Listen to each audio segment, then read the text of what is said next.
तो जवाबी फायरिंग हो रही है एलओसी पर, उसमें पाकिस्तान की चौकी तबाह हो गई। अब एलओसी पर पाकिस्तान लगातार फायरिंग कर रहा है, जवाब मुंहतोड़ मिल रहा है उसे, और इसी जवाबी फायरिंग में पाकिस्तान की चौकी तबाह हो गई है। ये तस्वीर जरा देख लीजिए। एलओसी पर भारत के मुंहतोड़ जवाब के चलते पाकिस्तानी चौकी तबाह हुई। भारतीय सेना ने वहां पर मुंहतोड़ जवाब दिया है। इस सीज फायर वायलेशन को लगातार भारत झेल रहा है पिछले कई दिनों से, और यहां पुंछ, मेढर, राजौरी, इन सब इलाकों में लगातार गोलीबारी कर रहा है पाकिस्तान। उसका जवाब भारतीय सेना दे रही है, और ये जो आप धुआं उठता देख रहे हैं, पाकिस्तानी चौकी को तबाह कर दिया है भारतीय जाबाजों ने। पाकिस्तान कोई भी एडवेंचर करने की कोशिश कर रहा है, उसे मुंह की खानी पड़ रही है। उसकी एक तस्वीर है। पाकिस्तान लगातार सीज फायर वायलेशन कर रहा था, गोलियां दाग रहा था बॉर्डर पर, भारत ने उनकी चौकी उड़ा दी। और यही फर्क है भारत और पाकिस्तान में। भारत ने पहलगाम के बाद 14 दिन तैयारी की और उसके बाद पाकिस्तान को सबक सिखाया है। दूसरी तरफ से पाकिस्तान को समझ नहीं आ रहा है कि वो कैसे जवाब दें, क्या करें।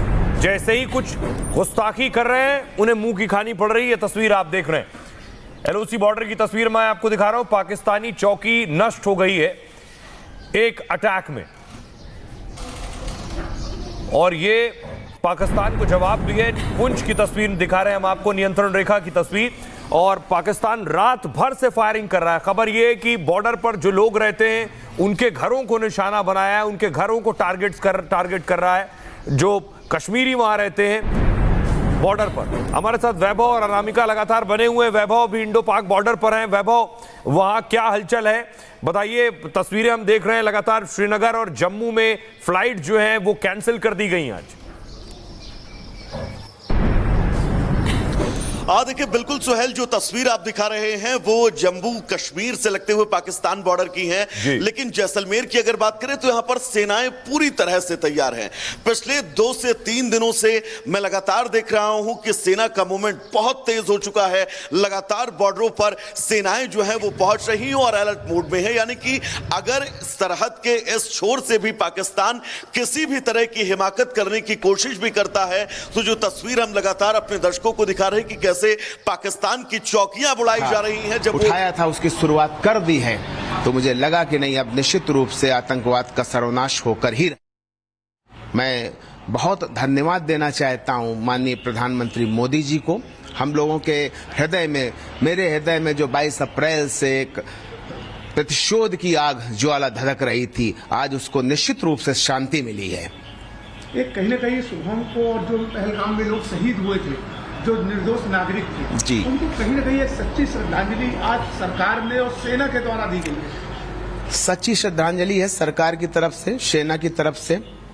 और मुझे ऐसा लगता है कि नहीं, आज हमारा बच्चा जहां भी होगा, उसकी मृतात्मा जहां भी होगी, आज बहुत शांति और सुकून महसूस कर रही होगी। उसे बड़ी खुशी होगी, उसे बड़ा गर्व होगा हमारी देश की सेनाओं पर, हमारे माननीय प्रधानमंत्री मोदी जी पर। क्या चाहते हैं आगे सेना से, और सरकार से क्या मांगे, किस तरह की कार्रवाई आगे और होनी चाहिए? देखिए, हमारी सेना का जो कीर्ति है, पताका है ना, वो पूरे इतिहास उठाकर देखिए, पूरे विश्व में वो कीर्ति पताका फहरा रही है। आने वाले समय पर आतंकवाद के समूल नाश की वो कीर्ति पताका पूरे विश्व, पूरे ब्रह्मांड में फहराएगी। माननीय प्रधानमंत्री मोदी जी का मैं बहुत धन्यवाद करना चाहता हूं, और मैं आगे ऐसा चाहता हूं कि जब तक ये आतंकवाद पूरी तरीके से समूल नष्ट ना हो जाए, तब तक ये कार्रवाई नहीं रुकनी चाहिए। मेरा पहले भी ये कहना था कि इसके लिए चाहे जितना बड़ा युद्ध लड़ना पड़े, लेकिन इस बार निर्णायक जंग होनी ही चाहिए। पहलगाम हमले में शुभम द्विवेदी की मौत हुई थी। उनके चाचा को सुन रहे थे आप। इस हमले के बाद वो बता रहे हैं कि उन्हें एहसास था कि इस तरह का जवाब दिया जाएगा। प्रधानमंत्री नरेंद्र मोदी ने भी ये कहा था कि ऐसा जवाब मिलेगा जो सोचा नहीं जा सकता, जो कल्पना से परे होगा। हमारे साथ हमारे सहयोगी भी लगातार बने हुए हैं। विवेक हमारे साथ बने। विवेक, जरा बताइए क्या हलचल है वहां, आप कहां पे इस वक्त मौजूद हैं? जम्मू कश्मीर में जो जानकारी मिल रही है, जम्मू कश्मीर में अलर्ट है।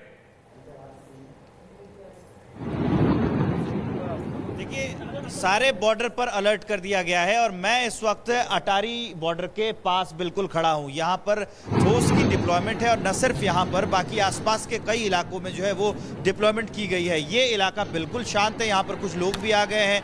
ये जो आज खबर सुनी उन्होंने कि यहां एयर स्ट्राइक हुई है, जरा हम उनसे भी बातचीत कर लेते हैं कि उनका क्या रिएक्शन है। यहाँ कुछ लोग टहलते टहलते मॉर्निंग वॉक करते हुए आ गए। जो एयर स्ट्राइक हुई है, क्या कहना आपका? धन्यवाद अर्पित करता हूं हमने देश के माननीय प्रधानमंत्री जी को, जिन्होंने देश की 140 करोड़ जनता के मन की बात को समझा, दिल के दर्द को समझा, उसके दर्द को समझा, उसके गुस्सा को समझा और जिस तरह हमारी सशक्त सेनाओं ने अदम्य साहस और शौर्य के साथ पाकिस्तान में पल रहे आतंकवाद का विनाश करने का काम किया है, उसके लिए मैं सलाम करता हूं, मैं धन्यवाद अर्पित करता हूं हमारे देश की सरकार को। आज कहीं न कहीं जो शुभम की जिस तरह से शहादत पहलगाम, जी आज कहीं न कहीं शुभम को एक असली श्रद्धांजलि और एक कहा जाए शांति मिली। जी हाँ, बिल्कुल। आज हमारा परिवार जो इतने दिन से गम में था, आज हमारे परिवार ने रात के 2 बजे से कुछ हल्कापन महसूस किया है। जो दिल में हमारे दर्द था, उस दर्द में हमारे मलहम लगा है और निश्चित तौर पे मुझे ऐसा महसूस हुआ है कि शुभम की आत्मा को आज सच्चे तौर पे आज शांति मिली है, आत्मा को शांति मिली होगी। जहां पे भी आत्मा होगी उसने शांति का अनुभव किया होगा कि आज जिस तरह उसने देश के लिए बलिदान दिया था, उसका आज बलिदान व्यर्थ नहीं गया है। क्या कहना चाहेंगे सेना के लिए और सरकार से? सेना के लिए तो मैं बारंबार सेना को मैं सलाम करता हूं, मैं धन्यवाद देता हूं हमारे देश के तीनों सशक्त सेनाओं के वीर जवानों को, जिन्होंने देश की रक्षा के लिए, देश की अस्मिता के लिए अपने धर्म का पालन करते हुए पाकिस्तान में बैठे हुए आतंकवादियों के आकाओं को विध्वंस करके विनाश कर दिया है उन राक्षसों का। मैं सेना को बारंबार सलाम करता हूं और मुझे उम्मीद है कि आने वाले समय में भी अगर किसी तरह की गलत हरकत पाकिस्तान ने करने की कोशिश की तो विध्वंस कर देंगे, विनाश कर देंगे उस आतंकवाद के आका को। कहीं न कहीं एक विश्वास बढ़ा है सेना के प्रति, क्योंकि जिस तरह से आप लोग लगातार कार्रवाई की मांग कर रहे थे, जी, सरकार से मांग कर रहे थे, सरकार के प्रतिनिधि आपके पास आए थे, जी, कहीं न कहीं एक विश्वास भी बढ़ा है। जी हाँ, बिल्कुल। मैं पहले दिन से सरकार से, माननीय देश के माननीय प्रधानमंत्री जी से मांग कर रहा था कि छोटी मोटी कार्रवाई से नहीं, मिलिट्री ऑपरेशन, सेना की कार्रवाई से ही इस तरह के राक्षसों का, इस तरह के दुष्टों का विनाश करके ही आतंकवाद पे काबू पाया जा सकता है। क्योंकि जिस भाषा को ये लोग समझते हैं, जिस भाषा में उनको जवाब देना चाहिए, आज उस भाषा में हमारे देश के प्रधानमंत्री जी ने जवाब दिया है, हमारे देश की सशक्त सेनाओं ने उनको जवाब दिया है। आज उन्होंने आतंकवाद के समूल नाश का शुरुआत कर दी है और निश्चित तौर पर मेरा मानना है कि अब आतंकवाद का समूल नाश ही करेंगे हमारे प्रधानमंत्री जी।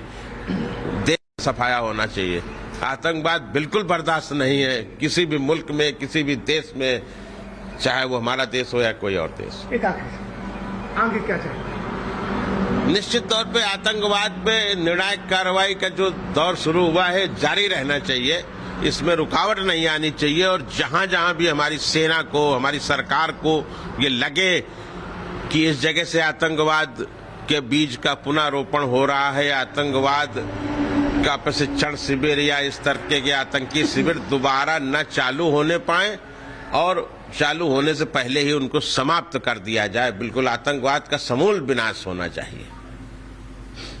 पूरे इस देश का 140 करोड़ देशवासी आज निश्चित तौर पर गर्व का अनुभव कर रहा है। आज उसकी पीड़ा में मलहम लगा है, आज उसके दर्द, उसके जख्मों में मलहम लगाने का काम किया है हमारे देश के माननीय प्रधानमंत्री जी ने, माननीय गृह मंत्री जी, माननीय रक्षा मंत्री जी। मैं सबको बारंबार धन्यवाद देता हूं और बारंबार अपने देश की सशक्त सेनाओं, सशक्त सैनिकों को सलाम करता हूं, उनके साहस के लिए, उनकी वीरता के लिए और उनके धर्म रक्षा के लिए, देश और राष्ट्र की रक्षा के लिए।